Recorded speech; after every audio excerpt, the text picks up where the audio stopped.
Thomas. We're here today with Canine Therapy Corps, and I'm excited to see what my girls Kaylee and Beth have in store for us, and also my boy Rue. So we'll go in and check it out. Hey, how are you? Guys, come on in. Oh, hey, Rue.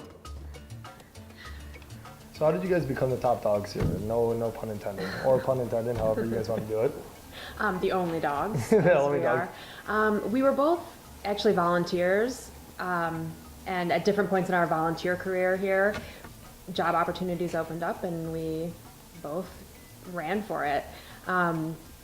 We have a little bit different stories, but for me personally, I was working for corporate America in insurance, and it wasn't a bad job, but I was just feeling very unfulfilled, and so I started volunteering as a way to sort of get that soul satisfaction, and it just turned into something much more than that, and their job opportunity became available and I just grabbed it, and I've lived and breathed it ever since for a couple of years. Yeah, that's an understatement. And Callie's been here much longer than I have. I was going to say, so you were prior, so you were kind of the founding father of this whole thing. No, oh gosh, no. There are lots of founding mothers and fathers before me, but I've been a volunteer since January of 2004. I was in my third year of law school and I certified my first dog.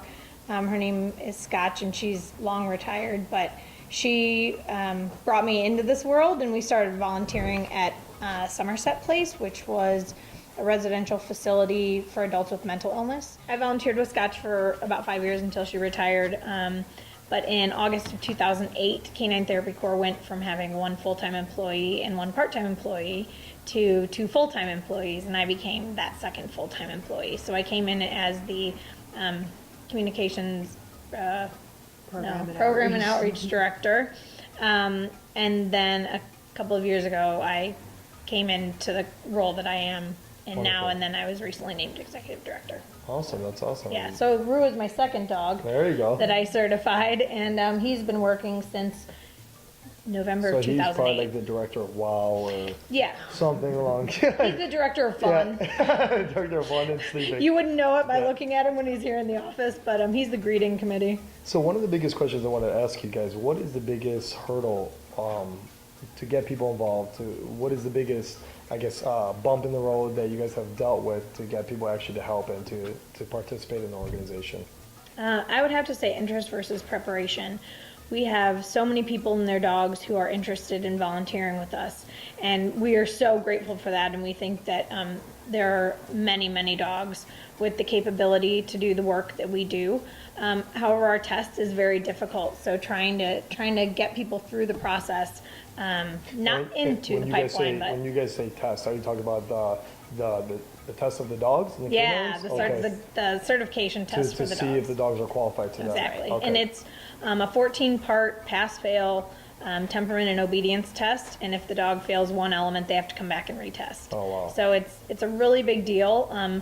We have lots of dogs that fail on the first try, Rue included, and our pass rate for first-time dogs is about 15%. Wow. So what would you guys suggest for people that are interested in providing their time or their dogs to volunteer? What would be the number one thing that you guys would suggest to prepare themselves to pass these tests?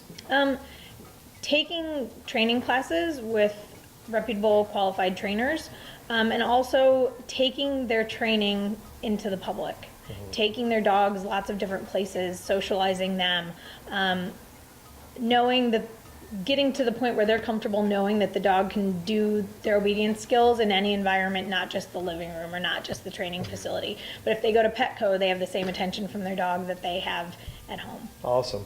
Now, what do you guys think is the best benefit for getting involved? Do you think that this is something that could benefit not only the canine or not only does it benefit the patient, but is this something that could benefit the owner and the dog themselves? Absolutely. Yeah. We often talk about how the rewards are unspeakable because it's just this feeling of joy that you get when you're doing the volunteer work. And I'd say in some cases the volunteers get more out of it than anyone else because it's just so fun, and to see the human-animal bond in action is just really an incredible experience. It really, you can only experience if you see it. It's really hard to put into words. Yeah. Dogs can be so much more motivating than humans can be, and to see that in action is just really powerful.